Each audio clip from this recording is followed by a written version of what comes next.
ka ba napapagod na sugod ka ng sugod sa bahay? Abay, wala kang ibang ginawa kundi ang magalit sa akin.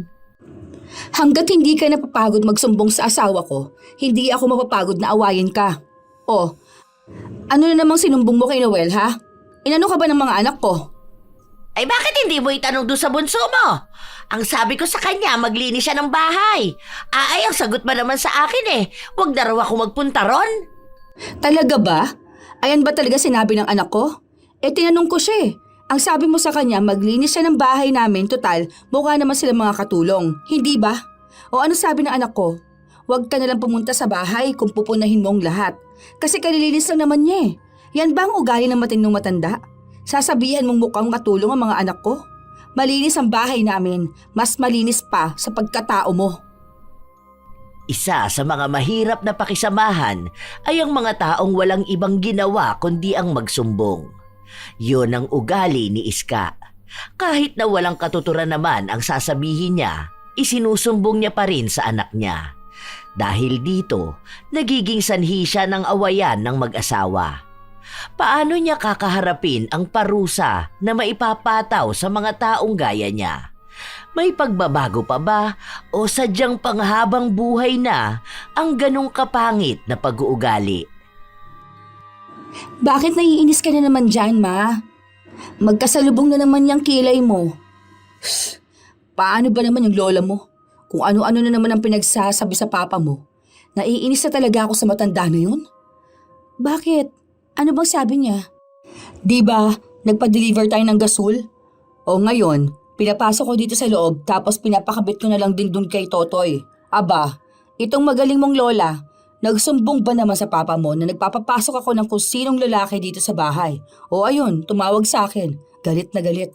Sino raw ba yun? Tapos puro babae pa naman daw ang mga anak namin. Sa inis ko, pinagmumura ko siya. Aba, kagigising ko lang Tapos yun ang bubungad sa akin. Parang pinagbibintangan pa ako ng lalaki. Buisit na yan. Hindi man lang ako tinanong kung sino yun. Alam naman niyang bumili ako ng gasol. Sinabi ko rin na si Totoy nga yung nagkabit. Sino ba namang hindi mabubuisit, hindi ba? Wala rin sa hulog yung lola mo. Basta may maisumbong lang kahit na walang kwenta. Nanghingi na naman kasi ng pera sa papa mo Natawa naman ako dun. Hayaan mo na, Ma. Para namang hindi ka na nasanay dun kay lola. Ikaw lang nga nagbibigay ng stress dyan sa sarili mo. Gusto ko nga sanang hayaan na lang. Kasi wala din naman akong mapapala kung magpapaka-stress ako, di ba? Kaso sobra na. Kakausapin ko na lang si Lola bukas. Ako na lang magsasabi sa kanya niyan. Nako, kahit nakausapin mo yung matanda na yan, hindi niya aaminin yung pagsusumbong niya na yan. Nagiging impacta talaga ako kapag siyang usapan. Kapag yan nakausap ko, yari talaga siya sa akin. Wala akong pakialam kahit na mas matanda siya. Hindi uubra sa akin yung ganyang pag-uugali niya. Papatulan ko talaga siya. Pinakalma na lang ni Ann ang kanyang ina. Madalas kasing nagagalit si Ivy pagkatapos niyang kausapin ang asawa. Nasa ibang bansa si Noel at magkaiba ang oras nila sa Pilipinas. Kaya bibihira silang magtagal na magkausap ng asawa. May 3 silang anak at si Ann ang pinakapanganay na 20 anyos na. Mabait naman si Ivy, sadyang hindi niya lang kasundo ang biyenan. Kapitbahay lang nila kaya tanaw lahat ng ginagawa nila. Minsan, kahit na walang kwentang bagay ay isinusumbong niya kay Noel, lalo na kapag nanghihingi siya ng pera. Meron pa nga isang beses, isinumbong ni Iska sa anak na madaling araw nang umuwi si Ann at hinahayaan lang ni Ivy ang anak na maglandi sa labas. Kaya galit na sumugod si Ivy sa bahay ng biyenan. Ano na naman yung sinusumbong mo sa asawa ko, ha? Ikaw matanda ka, ayusin mo yung pinaggagawa mo, ha? Aba, ay bakit sumusugod ka dito sa bahay ko? Paano namang hindi ako susugod? Nag-chat sa akin si Noel. Pinagsasabihan ako na pinababayaan ko ang mga anak ko? Anong pagpapabaya dyan? Nakikita mo na maayos sila. Totoo naman na madaling araw nang umuwi yung panganay nyo 20 anyos na ang anak ko. Graduate na yun ng college. Anong pakialam mo kung umuwi siya ng madaling araw, ha? Sa kasama na yung mga katrabaho niya na nagparty. O tingnan mo, hindi ba yan pagpapabaya sa anak? Hinahayaan ko kasi yung mga anak ko na mag-enjoy sa buhay nila. Palibasa, kapit na kapit ka sa pera ng asawa ko. Alam mo, alam ko naman kung anong habol mo sa anak mo. Pera lang naman, hindi ba? Nakikita ko yung mga chat mo sa kanya. Nagpapaawa ka na may sakit ka, pero panay ka lang naman sugal. Ang tanda mo na, hindi mo pa ayusin yung ugali mo. Paano kung mamatay ka bigla, ha? Ano, si Satanas na ang susundo sa'yo? Para diretso ka na sa impyerno? Banding kayo doon? Ang sama ng ugali mo. Kaya ayaw kitang maging manugang eh. Kung hindi ka lang agad nabuntis ng anak ko, ay naku, ayoko naman talaga sa'yo. Parehas lang naman tayo ah.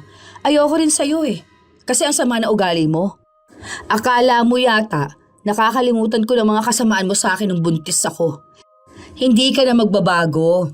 Ayusin mo naman yung pagsusumbong mo. Yung tama naman, hindi puro imbento. Wala kang utak. Nag-away silang dalawa. Pinigilan pa si Ivy ng kanyang hipag pero binaliwala niya ito. Kapag galit siya, kailangan niya yung mailabas. Dahil kapag naipon lang yun, baka mas lalong maging masamang tao ang tingin sa kanya ng pamilya ng asawa. Matapang siya. Dahil simula pa naman nung unang pagsasama nila ni Noel ay inaapi na siya ni Iska. Noon nga, gusto na magkasama sila sa iisang bahay pero sinabi ni Ivy na makikipaghiwalay siya sa asawa kapag pinagsama sila ng biyenan niya. Hindi niya kayang magtiis sa taong hindi maganda ang tingin sa kanya. Kaya tumira na lang si Iska sa kabilang bahay kasama ang anak niyang wala pang asawa. Isang araw, umuwi si Ann galing sa trabaho. Kita ko si Lola kanina. Kapag mga demonyo talaga makikita mo kung saan. Pag-alagala yan para maghasik ng kasamaan. Nakita niya rin ako, sumakay ako sa motor ni Kuya Chad. Ewan ko kung anong isusumbong nun kay Papa. Baka sabihin nun, may asawa na ako. Sobrang kakaiba pa naman yun. Desisyon niya yung palagi sa buhay Bukas natin malalaman yan kung anong sasabihin ng Papa mo. Aawayin ko talaga siya kapag may sinabi na naman siya kung ano-ano. Bakit ba ganun si Lola, Ma? Kasi nga, sa pera. Kahit naman hindi siya magsumbong ng kung ano-ano kay Papa, binibigyan naman siya ng pera, di ba? Oo, ganyan na talaga siya Kahit na bago pa lang kami mag-asawa ng Papa mo, hindi pa nag-a-abroad si Papa mo nun, naalala ko pa, yun yung pinakadahilan kaya naging bastos ako sa kanya. Bagong panganak ako nun, tapos napunta yung kapatid ko dito, aba. Ang sumbong niya sa Papa mo yung lalaki ko raw nagpunta sa bahay. Ay, galit na galit si Papa mo nun. Umuwi siya kahit nasa trabaho. Pagdating dito sa bahay, ang naabutan niya yung kapatid ko. Medyo bobo rin kasi yung Papa mo. Ang bilis maniwala doon sa nanay niyang sumbongera. Mali-mali naman ang sinusumbong sa kanya. Hindi mo lang mag-sorry sa akin. Ayun. Kaya kahit ganyan na edad niya, sasagutin ko talaga siya. Sabihin na nilang masama ang ugali ko. Hindi naman magiging masama ang ugali ng manugang kung hindi masama ang ugali ng biyenan. Grabe naman pala yun si Lola. Ikaw talaga ang puntirya niya, no? Kasi naman, breadwinner nun ng Papa mo. Nung nagbuntis ako, di nabawasan yung perang ibibigay sa kanya. Kaya ganyan galit yan sa akin Panay ang sumbong sa Papa mo para lang hiwalayan ako. Kahit na ilang beses pang awayin ni Ivy ang kanyang biyenan, hindi pa rin ito tumitigil sa pagsusumbong ng kung ano-ano sa kanyang asawa. Hanggang sa hinayaan na lang niya ito. Iniisip niya na mapapagod din naman si Iska. Pero mali siya. Habang hinahayaan niya, lalo lang lumalala.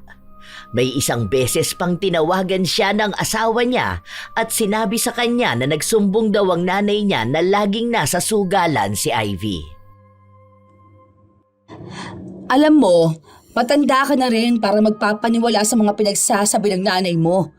Kahit na kanino mo itanong, hindi ako nagsusugal. Baka yung sinusumbong niya sa'yo yung nakita niyang kausap ko nun si Jonah. Malamang nasa bingguhan yung tao pinuntahan ko. Pero hindi naman ibig sabihin nun na nagsusugal ako. Kung sugarol ako, tingin ba makakaipon tayo? Niwala nga halos sa babawa sa pinadadala mo, hindi ba? Dahil yung gastos lang dito sa bahay ang kinukuha ko. Bayad sa bills, tapos pambili ng pagkain. Ikaw, Noel, gamitin mo naman din sana yung utak mo, ano? Hindi yung panay ka rin hinala at paniwala dyan sa nanay mong sumbongera. Naiinis na ako sa kanya, ha? Nagtalo na naman ang mag-asawa. Lagi namang ganon. Pinagsasabihan na lang din ng mga anak niya si Ivy na huwag nang magpapatol. Wala rin naman siyang mapapala kapag pinilit niyang laging makipagtalo. Pero sadyang hindi matahimik si Ivy. Sumugod na naman siya sa bahay ng biyenan. O, di ba? Ito na naman tayo. Hindi ka naman nagsasawa magsumbong ng kung ano-ano sa asawa ko. Ay dahil nga naaawa ako sa anak ko. Mukha rin namang hindi na siya masaya sa'yo eh. Paano mo naman nasabi na hindi na masaya si Noel sa akin, ha? Alam mo, ikaw matanda ka. Kung may problema ka man sa akin, ako ang kausapin mo, ha? Yung mga simple na tanong mo. Kung sino yung lalaki na nasa bahay ko, kung sino yung kausap ko, kung nagsusugal ba ako. Kapag ganong mga klaseng problema sa akin ka dumiretso, ha? Kasi sa ngayon, ako ang makakasagot nun. Kasi ako yung nandito, hindi yung anak mo. Kapag ako biglang inatake rito, isusumbong kita sa anak ko. O bakit? Kahit naman hindi ka atakihin, wala ka namang ibang alam na gawin kundi ang magsumbong, di ba? Nabibigyan ka ba ng extra na buhay kapag may sinusumbong ka, ha? Bakit ba palagi mo na lang ako minamasama? Concerned lang ako. Malay ko kung nagsusugal ka talaga, di ba? Baka masayang lang yung pinaghirapan ng anak ko doon sa ibang bansa. Ang sa akin lang, gusto ko maging aware yung anak ko sa mga nangyayari dito. Hindi mo dapat ako inaaway dahil ang sa akin lang, yung ano sa pamilya nyo. Yung ano? Yung gulo sa pamilya namin? Bakit ka ba galit lagi? Sino ba namang hindi magagalit? Ha? Kung sana ako na lang muna yung kausapin nyo, di ba? Hindi ko sinasayang ang pera ng anak ninyo, ha? May ipon kami para pagtapos ng kontrata niya, pwede na siya umuwi, tapos hindi na siya bumalik ng UK. Para dito na lang kami, sama-sama. Hindi ko winamaldas ang pera niya. Tsaka may trabaho yung panganay ko. Nagbibigay ng pera sa akin, kaya huwag kang papansin dyan. Basta yung mga nakikita ko lang naman ang sinasabi ko. Yung mga nakikita mo nga, pero mali-mali ka naman ang kwento. Makita mo lang na may parcel sa bahay. Sasabihin mo, panay na kami order sa Shopee. Isang parcel? Yung sumbong mo sandamukal? Ano pa naman yun, di ba? Sa yun nga ang nakikita ko eh. Walang masama sa ginagawa ko. Kung hindi yun totoo, huwag kang magagalit. Kung ganyan ka kagalit, baka nga totoo.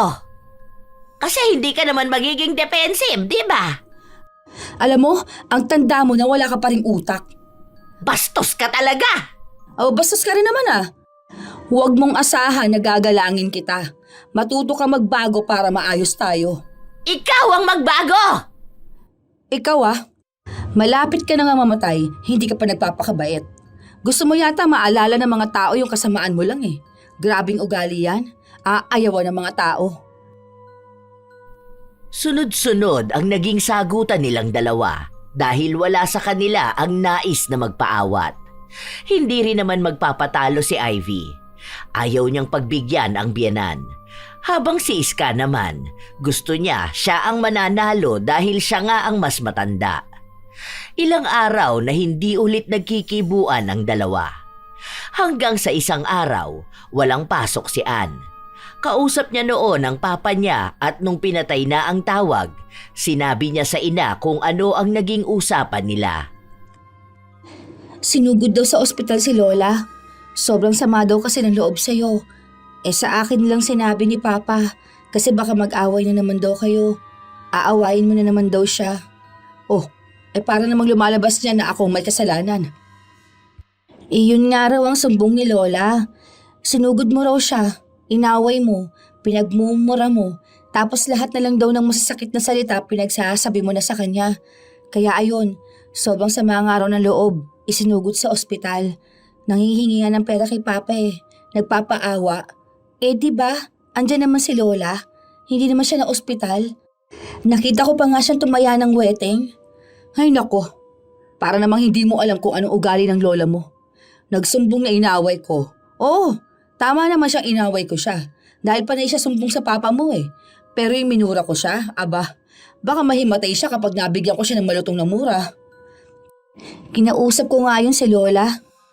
Kasi pinahiya niya ako nun eh. Sabi ko wag naman ganun. Nakita niya kasi ako kasama ko yung apo ni Manong Boy. Di ba nga kaedaran ko yun, kababata? Ayun, kumustahan kami kasi kahit nasa iisang bayan kami, hindi naman kami nagkakasalubong. Ang sabi ba naman sa akin ni Lola, wag kong sayangin ang buhay ko sa lalaki na yun. Sabi ko, hindi ko naman kako-boyfriend yun. Hindi ba pwede makipag-usap sa lalaki? Lagi na lang ba may mali siya? Tapos, sinumbong niya ako kay Papa. Nakikipaglandian daw ako dun sa tindahan.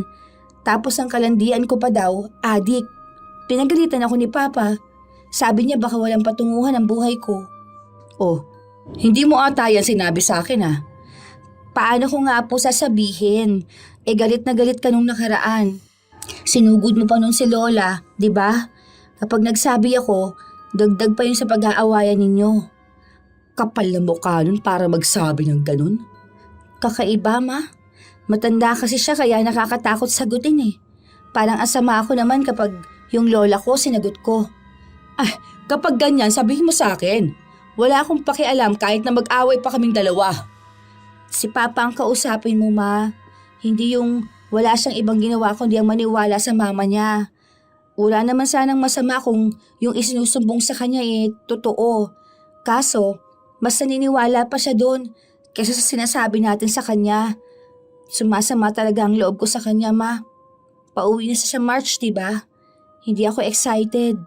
Feeling ko mas malala pa yan si Lola kapag nandito si Papa. Malala talaga. Sahod na naman palad yan sa paghingi ng pera.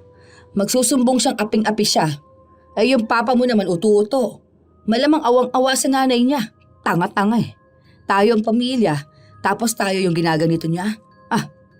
Nako, siya, aalis muna ako. Mag-grocery pa ako eh. Dito ka lang pa sa bahay? Dito lang ako. Matutulog ako, ma. Akala ni Ivy magiging normal lang ang araw na yon. Dahil hindi niya nasalubong ang biyenan niya hanggang sa makauwi siya. Nung kinagabihan, nakatanggap siya ng mensahe mula sa asawa niya kung bakit daw marumi ang bahay nila. Hindi ba raw tinuturuan ang mga anak nila na maglinis? Galing daw sa bahay nila si Iska. Nakita na napakakalat ng bahay nila. Nagiging bastos na nga rin daw ang mga anak nila dahil baka naririnig na ganun lang sagot-sagutin ni Ivy ang kanyang biyenan. Hindi na naman pinalampas ni Ivy ang mga yon, kaya sinugod na naman niya ang biyenan. Hindi ka ba napapagod na sugod ka ng sugod sa bahay? Abay, wala kang ibang ginawa kundi ang magalit sa akin. Hanggat hindi ka napapagod magsumbong sa asawa ko, hindi ako mapapagod na awayin ka. Oh, ano na namang sinumbong mo kay Noel ha? Inano ka ba ng mga anak ko? Ay bakit hindi mo itanong doon sa bunso mo? Ang sabi ko sa kanya, maglinis siya ng bahay. Ay, ang sagot ba naman sa akin wag na raw ako magpunta ron. Talaga ba? Ayan ba talaga sinabi ng anak ko? Tinanong ko siya. Ang sabi mo sa kanya, maglinis siya ng bahay namin, total mukha naman sila mga katulong. Di ba? O ano sabi ng anak ko? Huwag ka nalang pumunta sa bahay kung pupunahin mo lahat. Kasi kalilinis lang naman niya Yan ba ang ugali ng matinong matanda? Sasabihan mo mukhang katulong mga anak ko? Malinis ang bahay namin. Mas malinis pa sa pagkatao mo. Kita mo na? Sa'yo talaga nagmana ang mga anak mo. Ay, oo. Proud ako na sa akin sila magmamana. Kasi hindi sila nagpapaapi. Hindi uso yung parang sa mga telenovela na pinapanood mo. Ano, papayag akong aapihin ang biyenan kung walang kwenta? Ganon din mga anak ko. Hindi papaapi sa lola nilang toxic. Hindi ako toxic! Ikaw ang toxic! Ay, nahiya naman sa'yo, no? Demonyita ka! Ikaw ang reyna namin. Mas mataas sa level ka ng demonyita. Alam mo, yung mga ganyang klase ng tao, yan yung mapupunta sa dagat ng apoy. Aba, okay lang. Magsiswimming na lang ako sa dagat ng apoy. Tapos, ikaw andoon, nakakandong kay Lucifer. Ang bastos talaga ng bibig mo! Ikaw naman mabaho ang bibig mo. Nabulok na yan siguro. Panay ka kasi sumbong no? Totoo lang naman ang mga isinusumbong ko Ikaw lang ang panay daldal. Walang totoo sa mga sumbong mo. Lagi na lang may dagdag. Sige, uunahan na lang siguro kita na magsumbong sa asawa ko, no? Oo, sige. Sasabihin ko na lang pala sa kanya na kaya ka nang hihingi ng pera sa kanya. Kasi yung apo mo na adik, andyan sa poder mo. Hoy! Hindi adik ang apo ko! Munti ka na nga yung matukhang, di ba? Hindi pa ba siya adik? Tsaka ako na bahala. Magsusumbong na lang ako sa asawa ko para naman hindi ka na niya mabigyan ng pera. Sige, gusto pala ng pasamaan ng ugali ha? Game na game ako dyan. Walang iyakan to ha? Walang pikunan. Sinimula na rin ni Ivy ang sinabi niya. Nagsumbong siya sa asawa niya na kaya nang hihingi ng pera ang nanay nito ay dahil may binubuhay siyang adik sa bahay nila. Dahil doon, nabawasan ang pera na pinapadala ni Noel sa ina. Inutusan niya rin ang asawa na siya na lang ang bibili ng grocery at gamot para hindi na magalaw at magamit sa maling paraan ang pera. Dahil doon, si Iska naman ang sumugod sa bahay nila at galit na galit sa kanya. Papansin ka rin talaga no? Gusto mo kasi sa'yo lang napupunta lahat ng pera. Mukha kang pera! Proud din naman ako na mukha akong pera, no? Tsaka, pera naman yun ang asawa ko. Dapat alam ko rin kung saan napupunta yung pinaghihirapan niya. Kasi naman, kung ibibigay mo lang sa isang adik, lugi naman yung nasa ibang bansa, di ba? Tapos, dito yung mga anak namin, tinitipid din namin. Hindi maluluho. Tapos ibibigay niya yung pera sa may bisyo. Konting hiya naman dyan, ha? Ikaw ang mahiya! Dahil bastos ka! Sumbongera! O ngayon na ginagawa yung gawain mo, magagalit ka? Di ba ang sabi ko, huwag ka mapipikon? Palagi mo ba naman kasi akong iniinis eh? Alam mo na nga na demonyita ang manugang mo. Sige! Makakabawi rin ako! Sasabihin ko sa asawa mo na nag-a-addict na yung bunso mo! Talaga ba? Alam ng asawa kong hindi yun gagawin ng anak namin. Huwag ka dyan. Kausap niya palagi ang mga anak niya. Okay lang. Marami pa naman akong pwedeng isumbong sa kanya eh. Wala kang kwentang tao! Pareho lang tayo, no?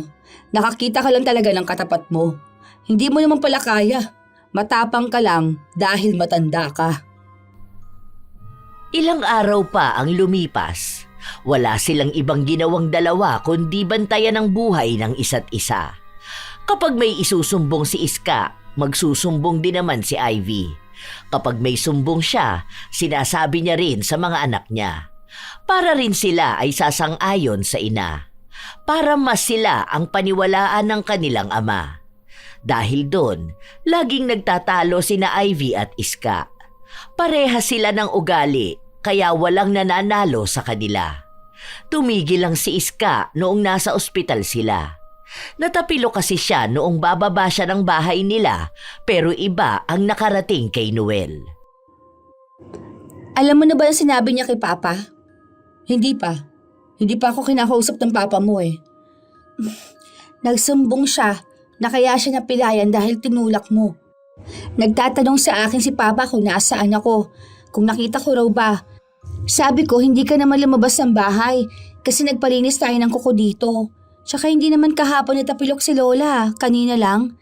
Hindi naman malala, pero ang sumbong ni Lola, baka hindi na raw siya makalakad. Grabe naman. Nagpapaawa na naman siya. Sa bagay, kwento niya yan eh. Kawawa talaga siya dyan. Nag-chat nga ako kay Tupe eh. Nagtatanong ako kung kumusta na si Lola. Okay naman daw. Natapilok daw talaga, pero nakakalakad na raw. Umuwi na nga ata siya ngayon. Andyan na. Pero ang kwento niya kay Papa, baka raw 1 week sila doon. Nag-send ako ng screenshot kay Papa ng usapan namin ni Tupe. Kaya pala last na message niya sa akin kung may cash pa ako rito. Hindi pa siya nag-seen. Akala ko kung anong sasabihin niya eh. Baka bibigyan niya ng pera yung sinungaling niyang nanay. Grabe naman talaga pala si Lola, no? Talagang yung mga sumbong niya may paninira ng ibang tao. Tapos, puro lang kasinungalingan. Bakit kaya hindi pa rin siya nagbabago? Mahihirapan talaga magbago yung mga tao na ganun. Para kasing feeling nila, yun na lang din ang makakapitan nila. May naniniwala kasi sa kanila eh, kaya akala nila habang buhay nilang magagawa yun.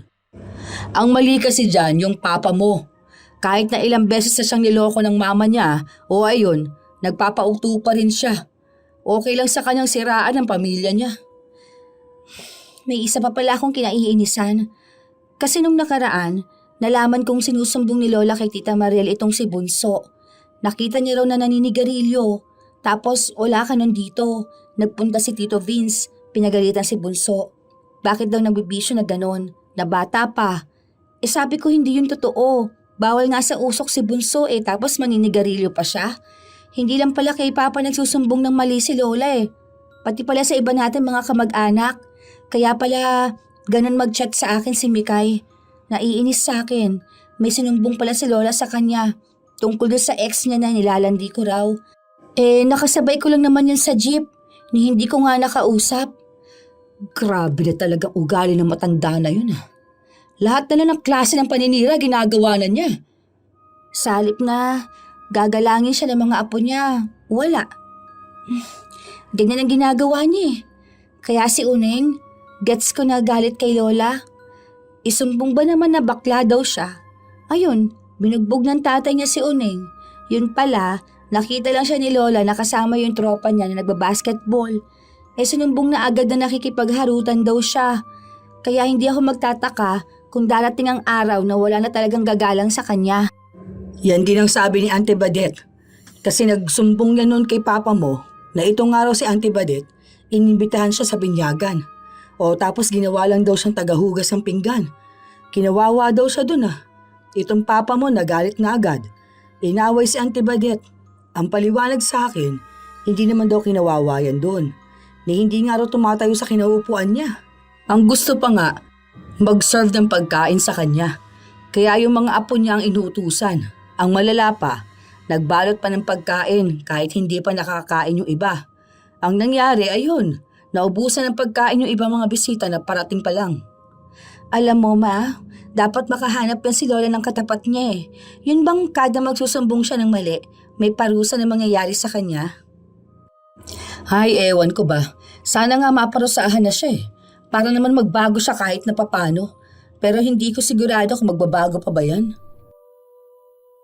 Ilang araw pa ulit ang lumipas, panay pa rin ang sumbong ni Iska ng kung ano-ano.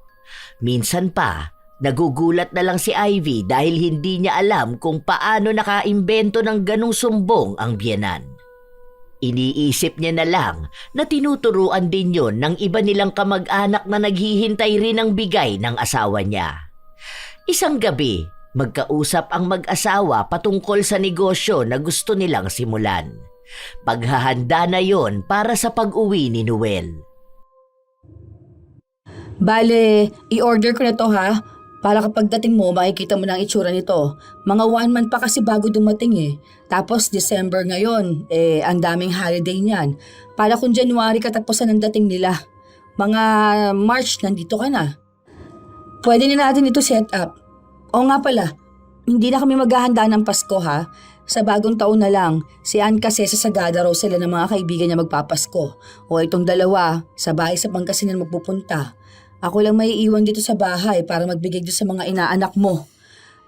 Bale ipapaabot ko na lang yung mga angpaw kay mama mo? Sige, ibibigay ko talaga to Bahala ka kung hindi niya maibibigay sa mga inaanak mo. Kahit na nag-aalangan si Ivy, ginawa niya pa rin ang sinabi ng kanyang asawa. Uuwi na lang din siya ng Pangasinan para makasama ang mga magulang niya. Ayaw niya rin namang si Iska ang kasama nila sa Pasko. Dahil sa halip na maging masaya siya, baka masira lang ang araw niya. Baka hindi nila patawarin ang araw ng Pasko ay magtalo pa silang dalawa. Ay, sandali. Kukuhanan ko ng video. Ipapadala ko kay Noel na inabot ko talaga sa'yo itong mga ibibigay niya sa inaanak niya. May mga pangalan naman na yan Kilala niyo naman yan. Kasi mga apo niyo lang din naman yan. Yung iba, papadalhan na lang sa GCash. Bakit kailangan mo pang videohan? Para namang itatakas ko tong pera na ito. Wala akong tiwala sa'yo. Kung wala ka naman palang tiwala sa akin, bakit hindi ikaw ang maghawak nito? Uuwi nga ako ng Pangasinan, di ba? Ikaw nga raw ang magbibigay niyan, sabi ni Noel. Kumuha lang ako ng video dahil baka isumbong mo sa asawa ko na wala akong binigay sa'yo. Ipapasa ko to sa kanya. O ayan, tig 500 laman yan ha. Ayan, nakita dito sa video. Kapag yan nabawasan o kaya walang nakarating sa mga inaanak niya, ikaw na may kasalanan yan. Nasaan yung pera ko?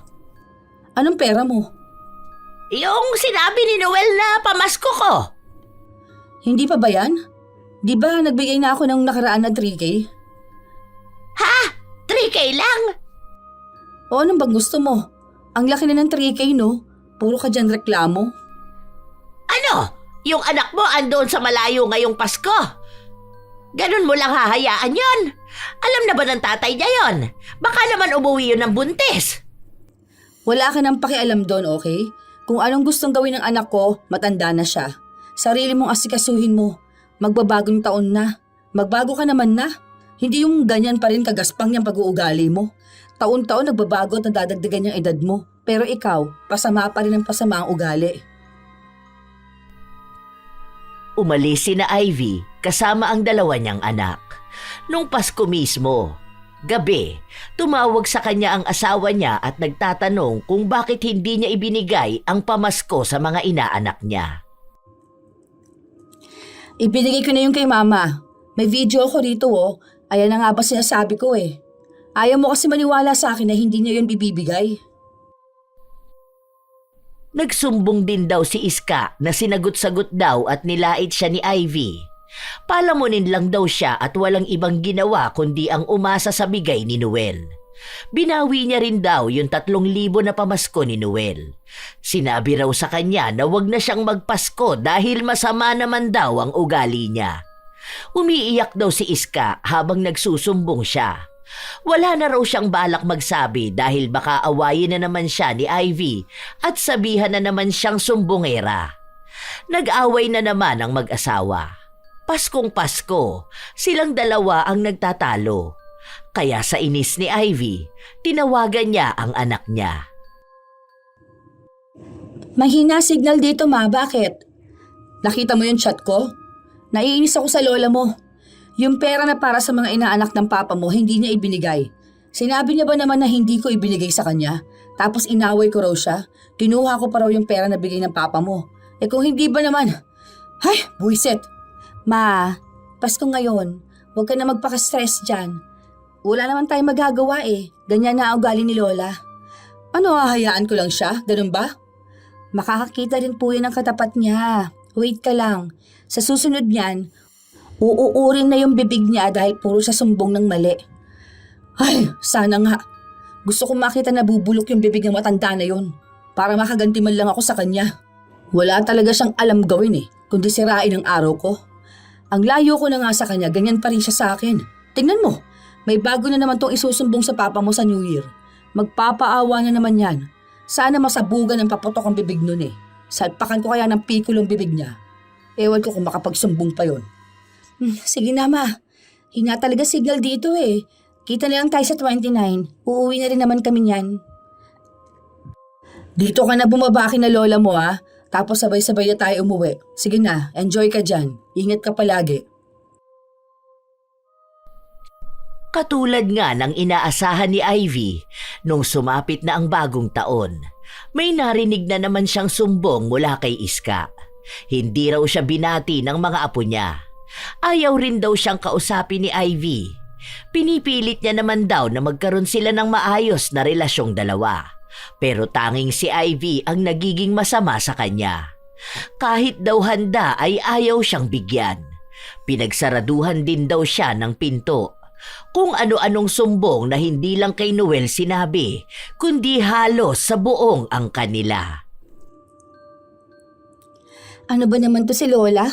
Nag-send ba naman ng sumbong niya dito sa GC? Para namang inapin natin siya. Unang araw pa lang ng taon ah. Hindi ba to nagpapahinga? Gusto niya ba na palagi mangiinis sa atin? Gusto pa naman na sana ng good vibes ngayong taon na to.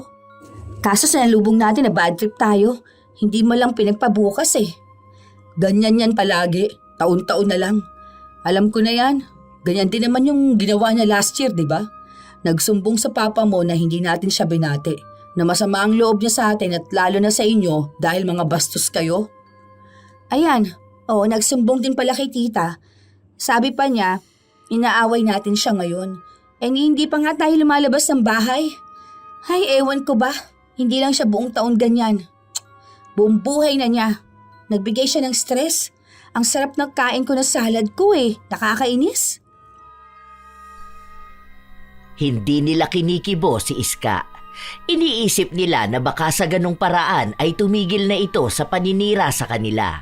Pero hindi. Lumalala pa.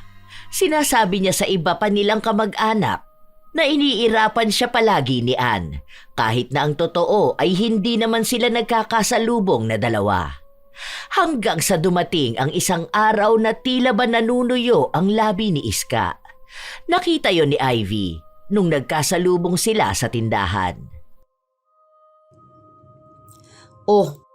Mukha yatang nanunuyo at nagsusugat na yung labi mo dahil pagod na yan magsalita ng mga kasinungalingan. Hindi mo ba naman pinagpapapahinga Panay ka ba naman sumbong? Nakita mo na? Ayan! Ganyang kakasama sa akin! Isusumbong na naman niya yan, Sasabihin niya, pinagtatawanan ko yung sakit niyang yan, kahit na hindi naman totoo. Mabuti sana kung ikaw ang nahihirapan at nasasaktan Di ba? Ang hapdi-hapdi na nga ng labi ko! Yan, sumbong pa more. Ilang linggo lang ang lumipas, nabalitaan ni Ivy na may maliliit na uod na lumalabas mula sa mga sugat sa labi ni Iska. Nalaman niya yon sa isa nilang kapitbahay. Nakita raw kasi nito ang maliliit na uod. Agad na kumalat ang balita na yon. Ang akala ni Iska, ang manugang niya ang nagpakalat nun.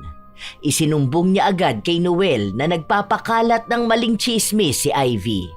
Kaya nagpunta si Ivy sa bahay ng biyenan. Ano yung sinasabi mong ako ang nagpapakalat na inuuod yung bibig mo? Ano namang alam ko dyan? Huli ko na nga rin yan nalaman Hindi nga ako naniwala nung sinabi sa akin. Tapos ang sumbong mo kay Noel, ako yung nagsabi sa buong mundo? Grabe ka na ni hindi nga kita pinakikialaman sa buhay mo Wala nga kaming balita sa'yo. Yun na nga Wala na nga kayong balita tungkol sa akin, pero nagpapakalat pa kayo ng mga baling balita. Hindi nga kami yun. Huwag kang magsumbong ko kani-kanino. Dahil una sa lahat, kung ano man ang nangyayaring yan sa'yo, kagagawan mo yan. Buti nga sa'yo. Ang sumbongera mo kasi. Ayan, inuod na ang labi mo. Bulok naman kasi ang ugali mo. Hindi ka na talaga naaawa sa akin no? Maawa man ako sa'yo o hindi, iisa lang naman ang mangyayari, di ba? Isusumbong mo pa rin sa asawa ko na minamaltrato kita. Di totohanin na lang natin masama ako. Total, naikwento mo naman na sa kanila na wala akong kwentang manugang. Umalis ka na nga dito! Hala. Oo nga, may lumalabas sa uod sa labi mo. Hala kadiri. Bakit naman ganyan yan? Hindi yan uod! Namumuti lang talaga yan! Hindi uod pero gumagalaw nga. Ayan yak! Ay! Buhay ka pa, inuud ka na. Ayan nahulog na iyo. Inis na inis si Iska sa kaartehan ng manugang, kaya pinagtulakan niya ito palabas ng bahay niya. Nakarating naman agad kay Noel ang nangyari. Sinabi ni Iska na pinandidirihan daw siya ni Ivy kahit na hindi naman totoo na may uod na lumalabas sa bibig niya. Kaya sinabi ni Ivy na totoo naman na may uod na lumalabas sa bibig ni Iska. Pag-uwi raw ni Noel, siya mismo ang makakakita nito. Ilang buwan pa ang lumipas hanggang sa nakauwi na nga si Noel. Mas malala na ang sugat sa labi ni Iska. Mas marami na ang uod na lumalabas doon. Sinasabi niya na kumikirot yon at masakit.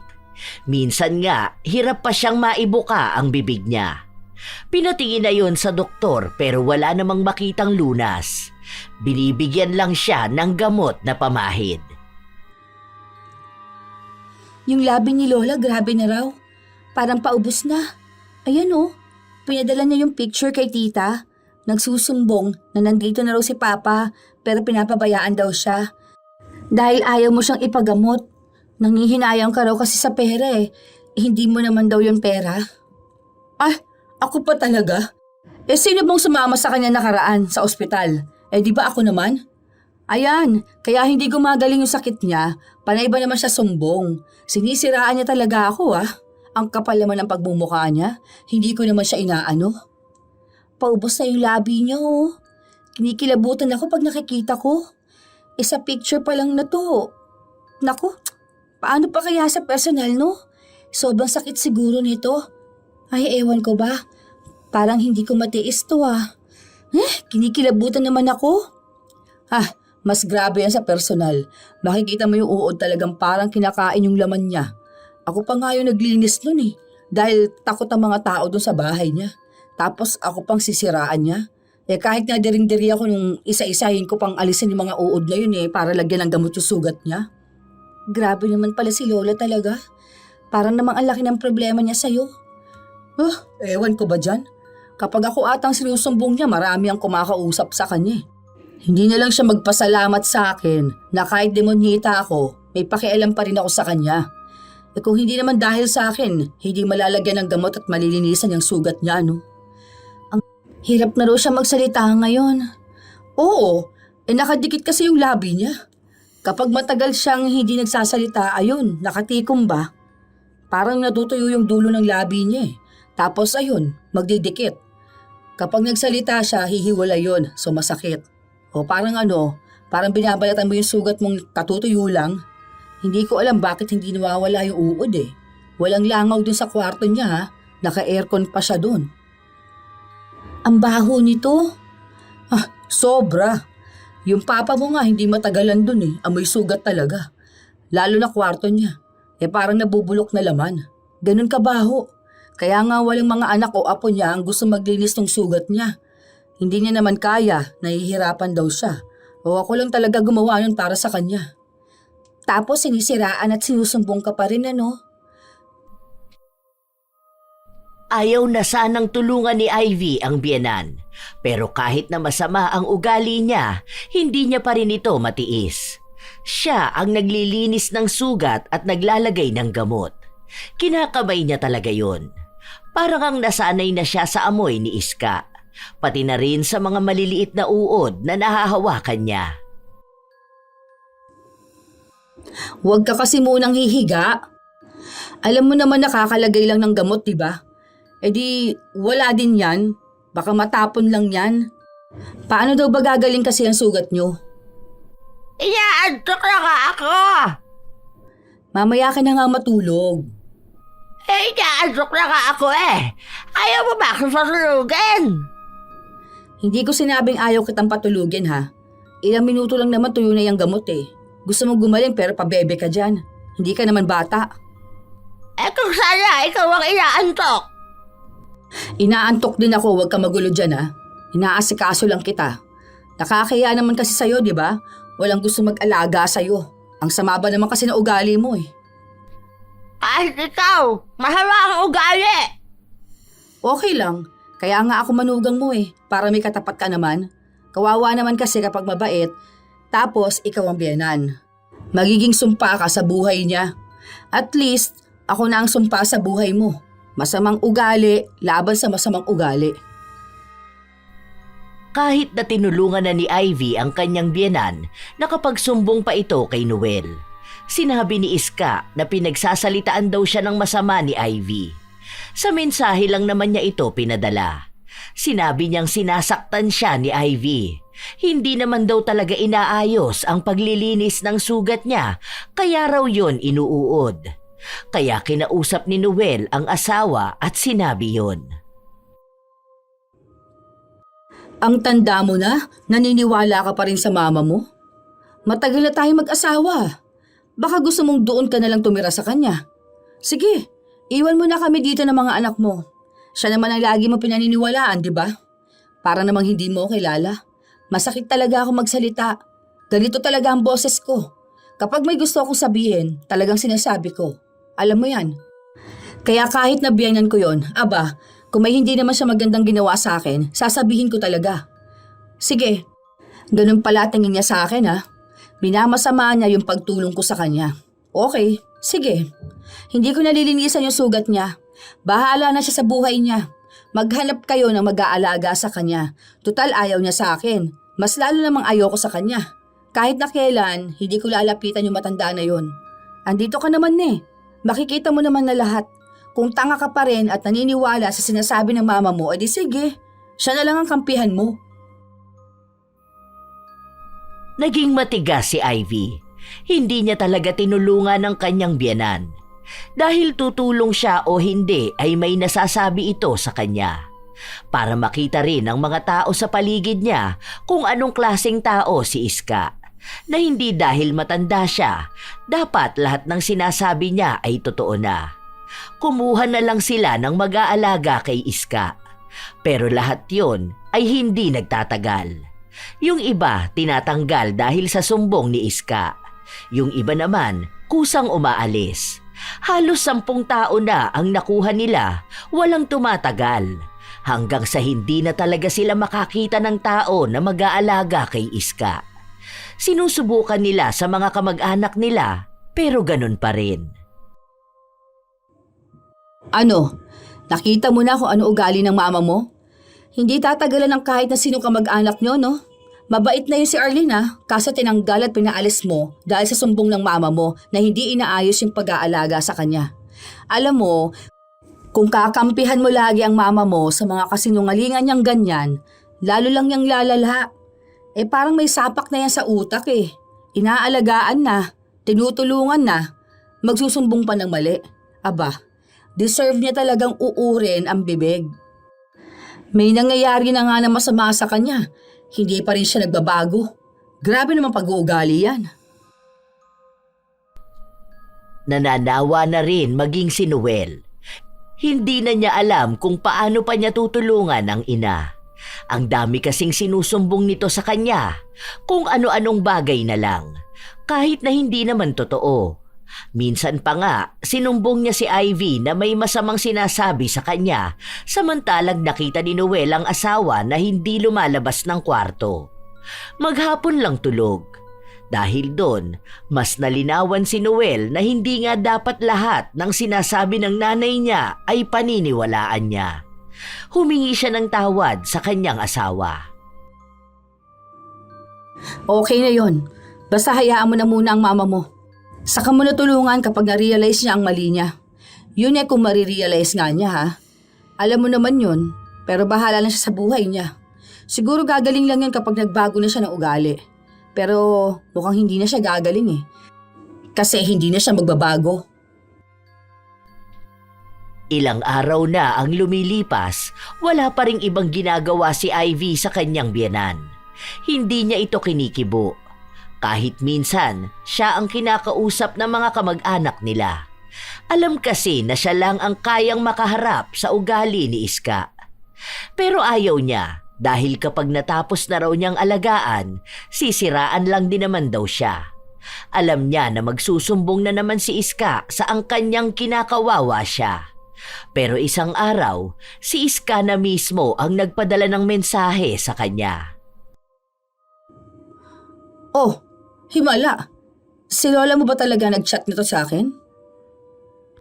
Bakit ma? Ano bang sabi niya? Nak, punta ka naman sa bahay. Tulungan mo ko. Parang sa tagal namin magkakilala, hindi naman siya nag-chat sa akin ng ganito ah. Hindi nga ako tinatawag na anak. Demonyitang tawag niya sa akin. Nako, may kailangan yan sa'yo ma. Para namang hindi niyo alam na walang naglilinis ng sugat niya. Ikaw lang daw kaya magtiyaga sa kanya. Teka, magre-reply ako rito. Bakit mo ko kailangan? Di ba sabi mo ayaw mo na akong makita? Ayan, pwede na yan. Baka naman hawak ng apo niya ang cellphone niya, tapos gumagawa na lang sila ng paraan para makausap ka. Kahit na totoo, ayaw ko talaga makita ni Lola. Alam mo, naaawa ako sa Lola mo. Kaso deserve niya yon, di ba? Nakakainis kasi panay siya sumbong. Tapos ang malala pa, mali-mali naman ang sumbong niya. Ayan na, may reply na siya. Ang bilis Tulungan mo naman ako anak. Hindi ko na maibuka ang bibig ko kasi walang naglilinis ng sugat ko. Sige na, maawa ka na. Totoo kaya to? Puntahan ko kaya, no? Ikaw ang bahala, ma. Pwede naman wag eh. Hindi yung ikaw ang takbuhan niya kapag wala na siyang choice. Total, inaaway ka naman niya palagi. Ituring mo na lang din siyang kaaway mo, di ba? Puntahan ko na lang. Kawawa naman eh. Baka magbago na to. Kapag hindi pa rin talaga, hindi na ako tutulong sa kanya kahit na anong mangyari. Huli na to. Alam mo naman ako, kahit na masama ang ugali ko maawain naman ako lalo sa matanda. Sana nga magbago na yan si Lola. Kasi alam ko mahirap magbago mga ganyan tao Laging iisipin nilang sila ang tama at bilang sila ang matanda, obligasyon mo na sila. Dami pa namang entitled na matatanda. Kahit na sinabi na ng mga anak ni Ivy na pabayaan na lang ang lola nila, nagpunta pa rin ito para maglinis ng sugat ni Iska. Kahit naman sabihin nila na silang dalawa ang madalas na magkalaban, hindi naman bato ang puso niya para iiwas ang sarili na tumulong. Pagkarating niya sa bahay ni na Iska, naawa siya rito. Mas lumala ang sakit ng matanda. Mas malalaking uod na ang lumalabas. Sobrang baho na ng katawan, maging ang loob ng kwarto. Tila ba hindi kayang tagalan ni Numan kahit na may takip pa ang kanilang ilong. Kaya naman pala walang nagtatagal sa'yo dito. Nakakadiri naman na yung labi mo, kaloka ka. Hindi na nga nalinisan Sandali, paliliguan na lang muna kita bago ko linisan yung sugat mo. Kahit paglilinis sa'yo wala nang gumagawa Sobrang baho mo talaga. Yung arenola mo hindi pa natapon. Ilang buwan na ba itong nakaimbak dito? Matagal na tiniis ni Ivy ang pag-aasikaso sa kanyang biyenan. Nilinisan niya pati ang buong kwarto nito. Binuksan ang bintana para sumingaw naman ang kwarto. Wala naman silang kapitbahay sa likod kaya walang magrereklamo kung may maaamoy na mabaho. O yan, try mo ibukang bibig mo. Ano, masakit? Ganyan talaga yan, dahan-dahanin mo lang. Ayan! Oo, wag mo na lang muna ipagdikit. Huwag ka muna madaldal para hindi yan magdikit. Ayos na yan. Alis na ako ha. May gagawin pa ako sa bahay nakikita mo naman na akong nag-aalaga sa'yo. Aba, baka naman magsumbong ka pa sa asawa ko, mahiya ka naman ma. Hindi pa nakakauwi si Ivy, nagsumbong na agad ang biyenan niya kay Noel. Nalaman na lang yon ni Ivy noong bumungad sa kanya ang salita ng asawa. Hindi naman ito galit sa kanya. Hindi sila nag-aaway. Pero sinabi ni Noel na nagsumbong sa kanya ang ina na sinigaw-sigawan daw siya ni Ivy. Sumama ang loob niya dahil ang dami nga raw sinusumbat sa kanya ni Ivy. Yang nanay mo walang pinagbago Anong sinigawan ko raw siya? Ano bang gusto niya sa boses ko? Yung mainhin na manugang? O kinausap ko lang siya anong isinumbat? Kung yan lang naman pala maririnig ko pagkatapos kong magtiis na wag masuka habang pinaliliguan siya at malinisan ang kwarto niya, hindi nila sana ako tumulong. Buisit siyang matanda na yan Teka, hindi ko yan palalampasin. Gusto niya pala ng gulo Sige, ngayon kami mag-aaway dalawa. Pinigilan ni Noel ang asawa pero hindi nagpatinag si Ivy. Galit na siya. Pagpasok niya sa kwarto ni Iska, nagtatype na ito sa kanyang cellphone. Mukhang may isusumbong na naman ito. Ano? Kanino ka na naman magsusumbong na minamaltrato kita Na inaaway kita, na sinisigawan kita? Sige! Ngayon tototohanin na lang natin ang lahat. Buisit kang matanda ka? May masama na nga nangyayari sa'yo, hindi ka pa rin nagbabago.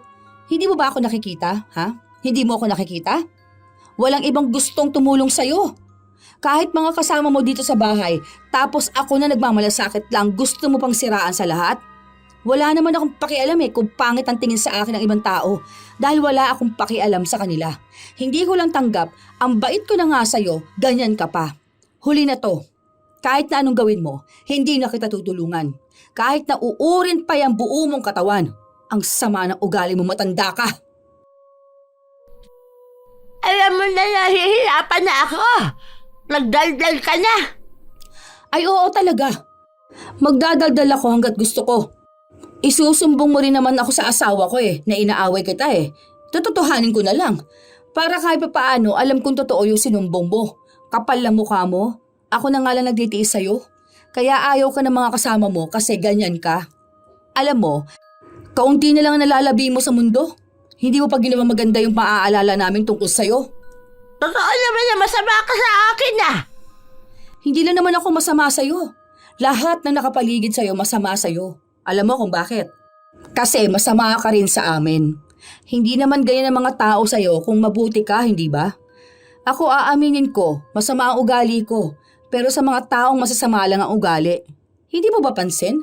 Galit ako sa'yo, pero naaawa pa rin ako sa'yo. Hindi nga dapat kita tinutulungan Kasi kung tutuusin, hindi naman kita kaano-ano. Maliban sa nanay ka ng asawa ko. Wala naman akong pakialam dapat sa'yo Pero nandito ako, nagtitiis dyan sa mabaho mong sugat. Noon, nagtsatsaga lang ako sa mabaho mong ugali. Kakaiba ka rin talaga Bahala ka na sa buhay mo. Hindi na kita tutulungan, kaya ganyan na nangyayari sa'yo kasi hindi ka nagbabago. Tama lang yan sa'yo. Magdusa ka na lang. Hindi mo rin naman gustong magbago Hindi ka obligasyon ng kahit na sino. Galit na umalis si Ivy. Pinanindigan niyang hindi na siya tutulong kay Iska. Kahit kasi matapos ang pangyayari na yon, panay pa rin sumbong si Iska sa mga anak niyang wala man lang tumutulong sa kanya. Hindi na nga raw siya matulungan ni Ivy, lagi pa siyang inaaway. Wala naman na siyang pakialam dahil ayaw niyang magpapatol sa biyenan. Lalo na at magsisimula na rin ang kanilang negosyo.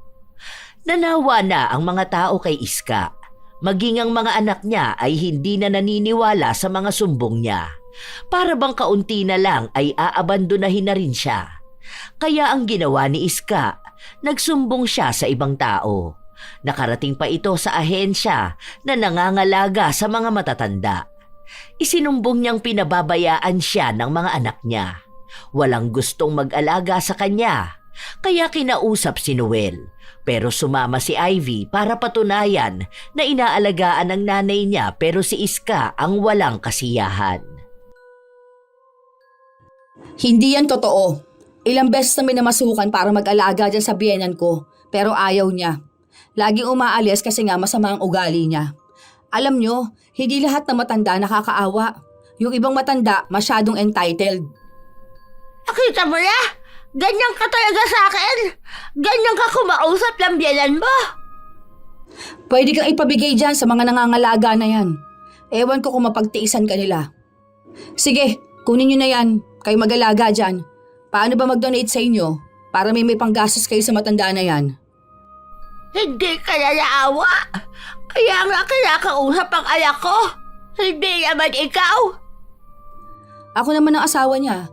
Kasal kami, kaya may karapatan din ako sa mga desisyon niya.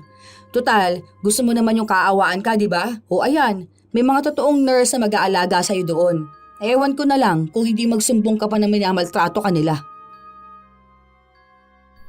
Hindi inaasahan ni Iska na papayag ang mga anak niyang isama siya sa bahay ng mga matatandang may sakit at tila inabandona ng pamilya nila. Ang sabi nila, pwede silang magbigay ng pera para sa gamutan ni Iska. Ayaw na sumama ng matanda pero wala na siyang nagawa nung pumirma na ang mga anak niya. Akala ata ni Lola kapag nagsumbong siya, ipapaobliga sa mga anak niya ang pag-aalaga sa kanya. Nabigla ata siyang ipinaubaya siya doon. Naglabas pa ng malaking pera para sa kanya at personal nurse niya.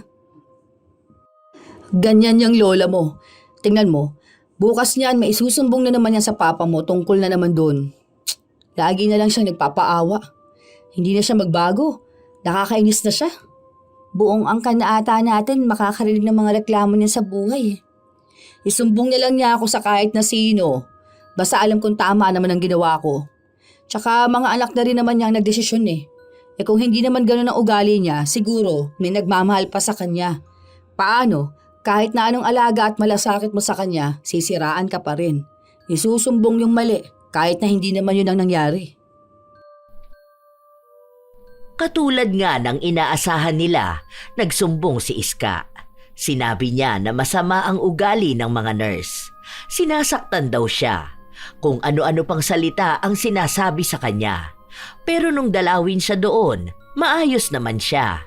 Mabait naman ang mga nag-aalaga sa kanya. Talagang si Iska ang may problema.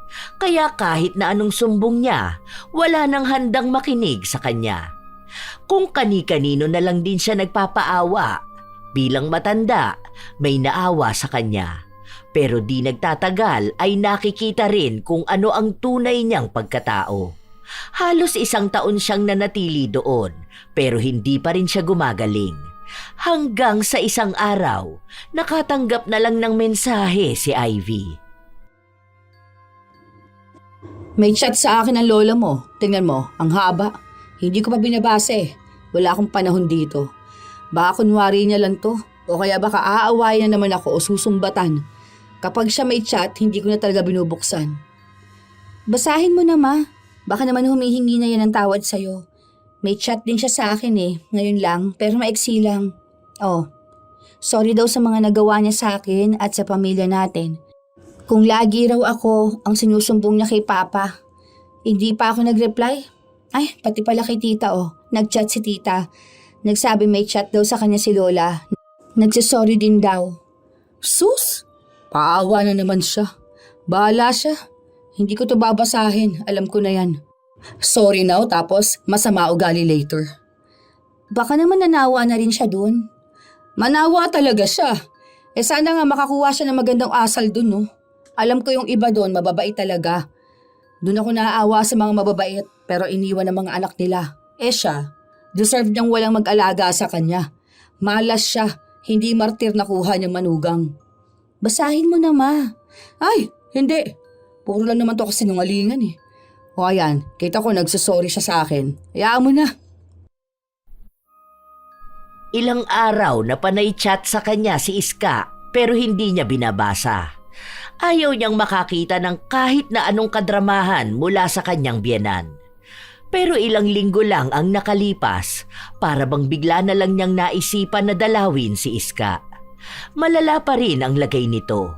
Sobrang payat na niya dahil hirap na siyang makakain. Doon lang nakaramdam ng awa si Ivy. Pero ayaw niyang magpatalo sa awa, lalo na kung hindi naman din nagbabago ang biyenan niya. Hindi ka nagbabasa ng chat. Di ko binabasa, ang dami, nahihilo ko. Magsusorry na lang ako sa personal. Hindi kasi ako masyadong makapagsalita. Sorry tapos ano, uulit na naman? Bait-baitan ka dito para kunin ka? Totoo na to. Kasi yung ibang matatanda dito nakausap ko. Tapos, grabe, pinagdaanan nila. Nakita ko na swerte pa rin pala ako. Buti naman alam mong swerte ka pa sa mga anak mo. Kasi kung ganyan ba naman talaga ang ugali mo eh, walang magkakagusto na tagalan ka, no? Ayun na nga ang dahilan. Kaya humihingi ako ng tawad.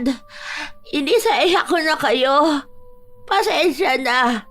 Lalo ka na. Ikaw yung mortal kong kaaway. Oo, sumabay sa kamalditahan mo. Kaya nga humihingi na ako ng tawad. Mali na ako sa pagiging sumbongera ko. Hindi naman ako magpapaalis dito.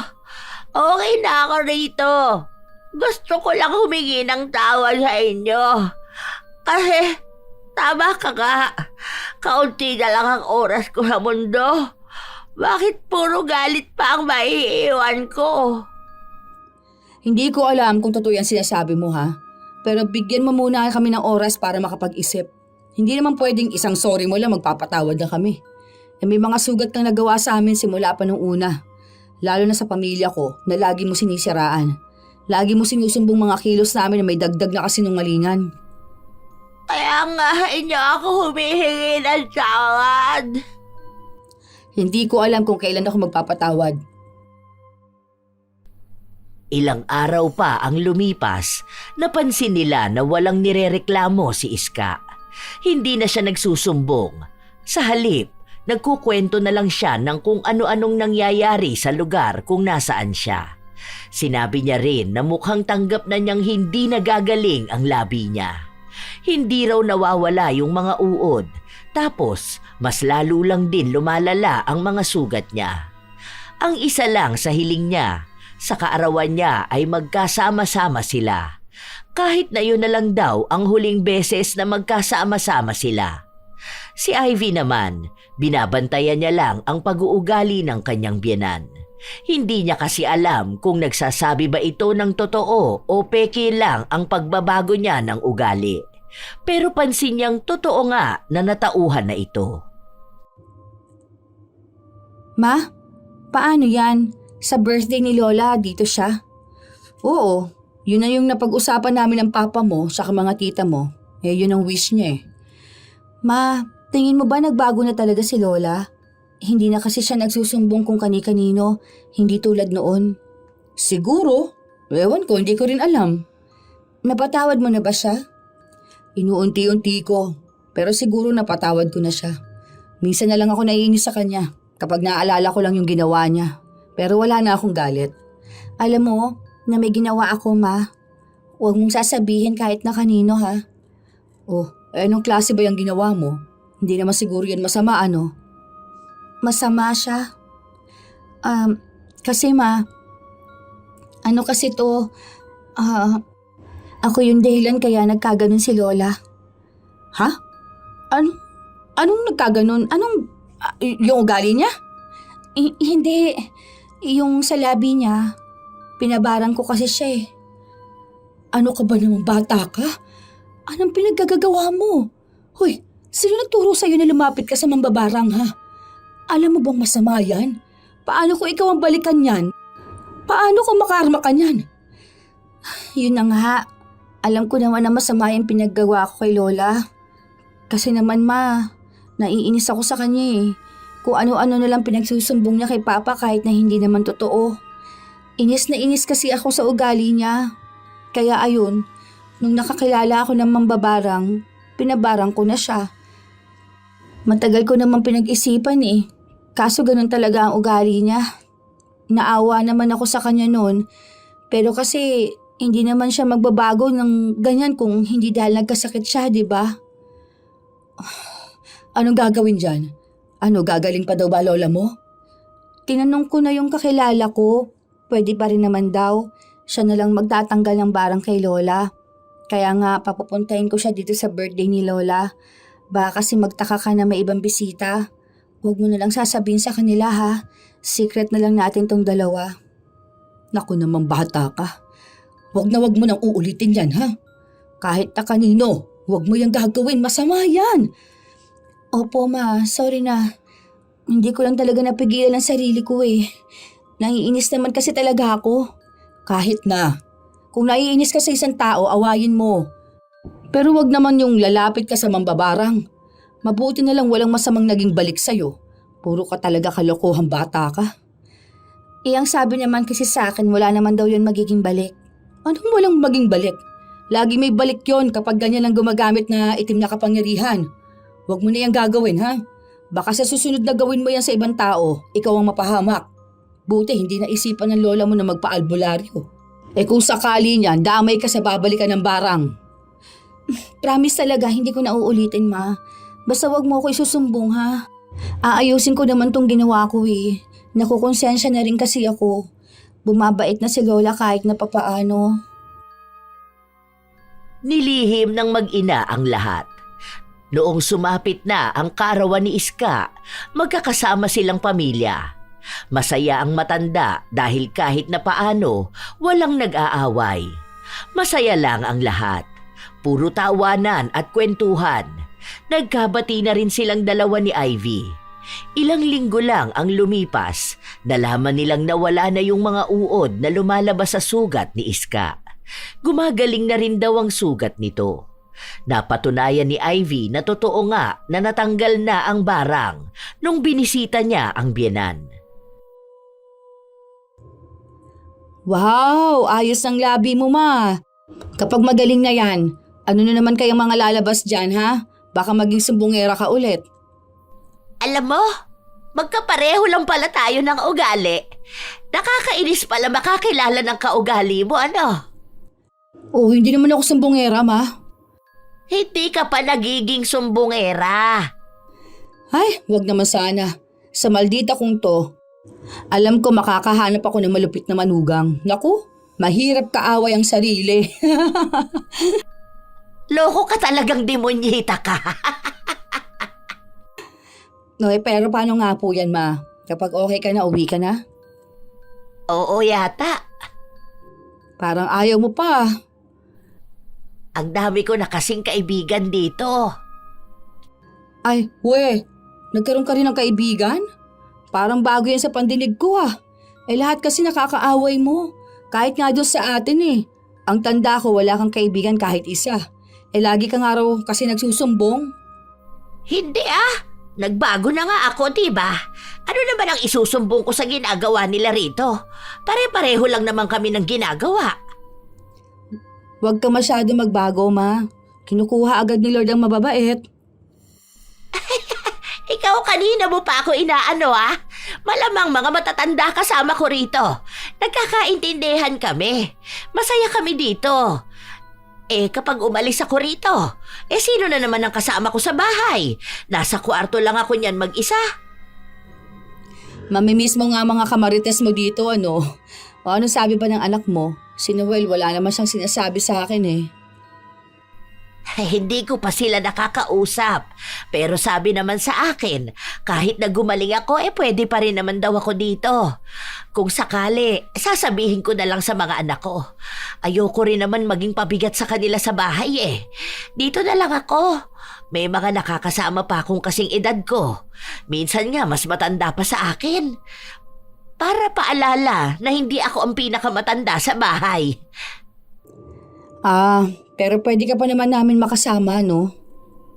Ngayon gusto mo na ako makasama, ha? Miss mo na siguro kung makaaway palagi. Sinabi mo pa, ma. Hindi ako sanay na wala akong sinusugod. Nakakapanibago. Parang nga minsan gusto kitang awayin. Sige, sa susunod kapag bored na ako rito, aawayin kita para susugurin mo ko. Tapos nun, iinom tayo ng tsaa. Tsaa talaga? Hindi naman kami pwedeng uminom ng gin dito. Grabe naman, pati dito maglalasing pa kayo, matatanda kayo, ha? Hoy, tatanda ka rin ano? Malalaman mo rin bakit mas masaya kasama ang mga kaedaran mo. Pare-pareho kayo ng kwento ng buhay. Ay, so yung mga makakasama at makakausap kong matatanda, meron ding demonyita na biyenan? Oo, tapos ikukwento nyo rin ng mga demonyita nyong manugang. Nagtawanan silang dalawa. Magaan ang lahat hanggang sa dumating na ang araw na gumaling na talaga si Iska. Hindi na nagsusugat ang labi niya. Pero hindi na siya umalis kung nasaan siya. Kaya ang ginagawa na lang ng mga anak niya, nagbabayad na lang sila sa mga nag-aalaga sa kanilang ina. Mas masaya raw si Iska doon, kaya hindi na lang nila guguluhin. Minsan dinadalaw nila, minsan naman kapag may okasyon ay pinapapunta nila sa bahay nila. Ganon sila hanggang sa ngayon. Buhay pa rin si Iska, malakas pa rin siya. Hindi na siya katulad doon na walang ibang ginawa kundi ang magsumbong. Ang madalas na lang na kinukwento niya ay ang nangyayari buong araw. Kung ano ang aktibidad na ginawa nila at kung sino ang mga bago niyang naging kaibigan. Sadyang may mga tao na mahilig magsumbong. Para bang hindi rin nila kayang mabuhay nang walang sinisiraan na ibang tao. Sa bawat kilos ng iba, lagi silang may napapansing mali at agad itong ikinukwento sa kung sino mang handang makinig. Sa ganitong paraan, pakiramdam nila ay mas mataas sila, mas tama at mas may kontrol sa sitwasyon. Ngunit sa likod ng pagiging sumbongera, kadalasan ay may insekuridad at takot na hindi napapansin.